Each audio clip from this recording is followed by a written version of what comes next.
हमारी एक बात थी वो ये कि जब हमको इस भेष में आए लगभग 9-10 महीने हो चुके थे, वृंदावन में थे। सन 1986 में हरिद्वार का कुंभ का मेला था। तो पूज्य स्वामी जी के साथ हरिद्वार कुंभ के मेले में गए। हमारे बड़े गुरु भाई थे, गंगा भक्ति आश्रम उनका था, खड़खड़ी बाईपास रोड हरिद्वार में, वहां रुके थे। हम 17 जुलाई को घर छोड़कर दिल्ली पहुंचे। 18 जुलाई दिन बृहस्पतिवार वृंदावन में पहुंच गए थे। और इसके कोई 8-9 महीने के बाद हरिद्वार का कुंभ का मेला था। स्वामी जी के साथ कुंभ के मेले में गए। इधर हमारे परिवार के लोगों को पता चल चुका था कि हम संत बन गए। वृंदावन तो नहीं आए थे हमको ढूंढने के लिए, लेकिन उनको पता चल गया था कि हम वृंदावन चले गए। फिर हमारी माता जी हमारे पिताजी को बोली कि ऐसा है कि संत जितने भी होते हैं कुंभ के मेले में सब आते हैं। यहाँ से 100-125 किलोमीटर हरिद्वार पड़ता है, चलो जाते हैं, शायद बेटा मिल जाए कुंभ के मेले पर हरिद्वार। अब उनको तो पता नहीं कि लाखों की करोड़ों की भीड़ में कहाँ में कोई मिलता है, लेकिन उनका विश्वास था। तो माता पिता दोनों कुंभ के मेले में सन 1986 की बात है, कुंभ के मेले में चले गए।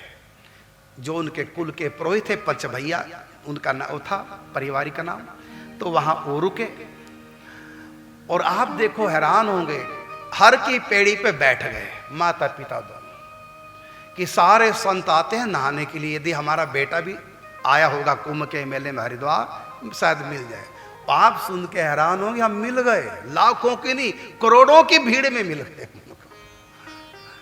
फिर अपने साथ हम ले गए उनको गंगा भक्ति आश्रम जहाँ रुके थे, 2-4 दिन रहे। फिर जहाँ माता पिता हमारे अपने पुरोहित के यहाँ रुके थे वहाँ भी हमको ले गए। और फिर हमको घर ले गए। 14 अप्रैल को मुझको ठीक याद है, 14 अप्रैल को मैं घर चला गया माता पिता के साथ। और 14 अप्रैल का ही वो एक्सीडेंट हुआ था हरिद्वार में, सब जानते हैं, जो पुल टूटा था, है ना? काफी लोग मर चुके थे और काफी घायल हो गए थे। तो उस समय मैं घर पे था और जब समाचार सुना तो माता जी ने कहा अच्छा हुआ ना हम तुमको ले आए, कहीं नहीं तुम भी मर जाते। तो अब 2-3 दिन हम घर रहे, हमारा 1 मिनट भी मन नहीं लगा। फिर हमने अपने माता पिता से कहा अब हमको जाने दो वृंदावन। माता जी रोने लगी, पिताजी भी दुखी हो गए। और मैंने कहा देखो मुझको रोकोगे तो मैं चोरी से चला जाऊंगा। जानवर को बांध के रखना आसान है, इंसान को बांध के नहीं रखा जा सकता, मैं फिर भाग जाऊंगा। अब आपका आशीर्वाद लेके जाऊंगा तो मुझको भी सुकून मिलेगा। तो माता जी हमारे पिताजी से बोली कि ऐसा है कि इनको अब रोको मत। तो माता जी ने वो सपना पिताजी को सुनाया, याद कराया। जब हम गर्भ में थे, माता के गर्भ में जब हम थे, हमारी माता दुर्गा जी की उपासिका थी।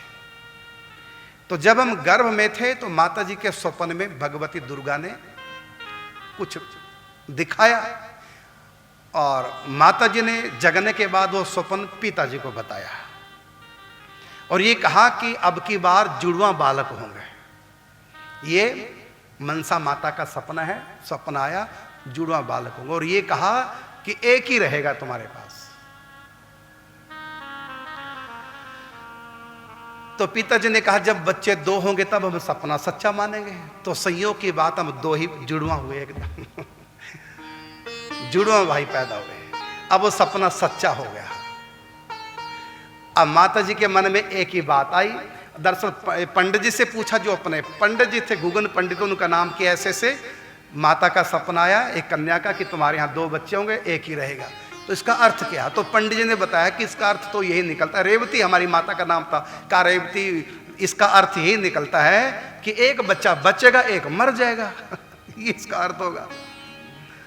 और फिर हम बीमार रहने लगे तो माता जी को हुआ कि अब यही बच्चा मरेगा। सपना तो सच आधा तो हो ही गया कि जो जुड़वा हुए एक रहेगा एक मरेगा। तो हम बीमार पड़ गए। अब माता जी को लगा के यही जाएगा। लेकिन कुछ समय बाद ठीक हो गया।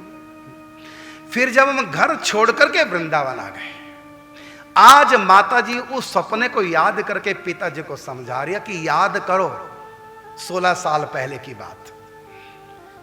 उस कन्या ने सपने में कहा था कि 2 बच्चे होंगे जुड़वा और एक तुम्हारे पास रहेगा। इसका मतलब ये नहीं कि एक मरेगा, इसका अर्थ है कि एक संत बन जाएगा। अब इसको तो हमारे पास रहना ही नहीं, इसलिए कलेश ना करो, भेज दो, कोई बात नहीं। और है हमारे पास बच्चे, संत बनेगा, अपना उद्धार करेगा, हमारा भी करेगा।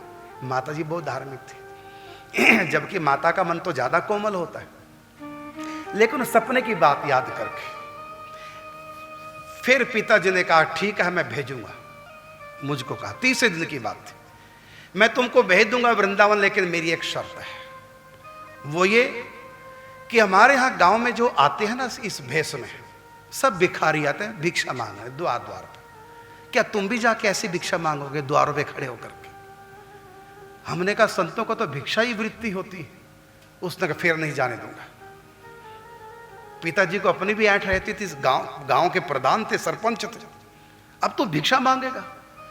और एक घटना और घटी घर में, ताऊ चाचों में परस्पर जो परिवार में बंटवारा हुआ जमीन का, थोड़ा झगड़ा होता ही है परिवार में बंटवारे में। हमारे परिवार के एक व्यक्ति ने कह दिया कि क्या करोगे जमीन बांट कर, बेटा तो भिखारी बना दिया, मतलब बाबा जी बन गए। और बात पिताजी को माता जी को चुभ गई, बेटे को तो भिखारी बना दिया। तो पिताजी ने कहा कि मैं भेज दूंगा, लेकिन शर्त मेरी एक ही होगी, अपने पेट के लिए कभी भीख नहीं मांगोगे। किसी के द्वार पर खड़े होकर अपने पेट की तृप्ति के लिए, ऐसे नहीं जैसे हमारे यहां द्वार पर खड़े होकर भिक्षा मांगते हैं। मैं नहीं चाहता हमारा बच्चा किसी घर खड़े होकर भीख मांगे। आप भिक्षा नहीं मांगोगे, यदि ये स्वीकार है तो आप जाओ। तो अब देखो, भिक्षा मांगने चलो कोई नहीं, आश्रम में रहेंगे वहां तो भिक्षा की आवश्यकता नहीं। लेकिन जब हम मान मंदिर गए एकांत में भजन करने के लिए, वहां का नियम था जितने भी मान मंदिर में साधक संत रहते हैं वो सब मानपुर, चिकसोली, ढवारा गांव है, तो आसपास गांव में भिक्षा मांगने जाते थे। और भिक्षा भी रोटी की, एक एक रोटी 2-4 घरों से मांग लाते। तो वहां जितने भी संत रहते मान मंदिर में सब भिक्षा करते थे घर घर जा करके। और मुझको पिताजी ने आज्ञा दे दी कि तुम भिक्षा नहीं करोगे अपने लिए। अभी मेरे लिए बड़ी समस्या थी मान मंदिर में रहना, लेकिन जैसे तैसे हमारा गुजारा चलता था। पूज्य श्री रमेश बाबा के यहाँ जो भी भिक्षाती थी उसमें से थोड़ा मुझको मिल जाता था। और कभी हमारे गुरु भाई थे वो दे देते, कभी वो नहीं होते तो नीचे रस मंदिर है, आज भी है, तो वहाँ जाकर वहाँ पूज्य रमेश बाबा ने कह दिया था कि ये संकोचवश भिक्षा करने नहीं जाते, तो रस मंदिर में यह रोज जाके भिक्षा पाया करेंगे। वहाँ पर रस मंदिर में भोजन की व्यवस्था में वहाँ जाकर कई बार पाया था। तो ये मेरे लिए बड़ी समस्या थी, लेकिन हमने भी प्रतिज्ञा कर ली कि पिताजी को हमने एक वचन दिया कि हम कभी अपने पेट के लिए भिक्षा नहीं मांगेंगे, भले भूखे मर जाए। फिर कई वर्षों तक हमको कई प्रकार की परेशानियां हुई, लेकिन इतने कष्ट, संकट, दुख आने के बाद भी कभी हमने सोचा नहीं कि रोटी के नाम से हम परेशान हैं, कपड़े के नाम से परेशान हैं, बीमार पड़ गए, दवाई के नाम से परेशान है, भले कितनी भी परेशानियों का सामना करना पड़ा, कभी हमारे मन में ये नहीं आया अपने घर वापस लौट जाए, घर में सब सुविधा है, कभी नहीं आए इतने कष्ट झेलने के बाद। और हम साधना में आगे बढ़ते चले गए। तो भगवान शिव की कृपा से हमको रास्ता मिला कि ये साधना का रास्ता नहीं है, ये रास्ता है कृपा का। ये जो प्रेम राज्य है, ये भक्ति का पथ है, ये साधन साध्य नहीं है, ये कृपा साध्य है। देखो दीपक को उसमें घी डालकर, बत्ती डालकर दीपक को कितना भी धूप में रख दो तब भी वो जलेगा नहीं, घी पिघल जाएगा, दीपक गर्म हो जाएगा, लेकिन उसमें जगेगा नहीं, प्रकाश नहीं होगा, जगेगा नहीं। दीपक तब भी जगेगा, कैसे जगेगा? दूसरे दीपक के साथ टच करा दो तब जलेगा। अर्थात तुम कितने भी साधना में आ जाओ, ये दीप साधना का जगेगा नहीं जब तक जगे हुए दीपक का संग नहीं करेगा। समझ गए ना? गुरु तत्व बता रहा हूं मैं क्योंकि गुरुओं की चर्चा चल रही है, गुरुओं से लाभ कैसे मिलेगा। श्रद्धा की बाती जब जलते हुए दीपक से टच करेगी तब वो बत्ती जलेगी, और अपने आप उस बत्ती को कितना भी रगड़ लो, चाहे धूप में रख दो, जलेगी नहीं। कब तक? जब तक जले दीप का संग नहीं करेगी। तो जितने भी संत गुरु हैं ये जलते हुए दीपक हैं, जब तक हम इनका संग नहीं करेंगे तब तक अपना दीपक बुझा ही रहेगा। ये साधना का मार्ग नहीं है, ये भावना का मार्ग है, ये समर्पण का मार्ग है, ये जानने का मार्ग नहीं, ये मानने का मार्ग है।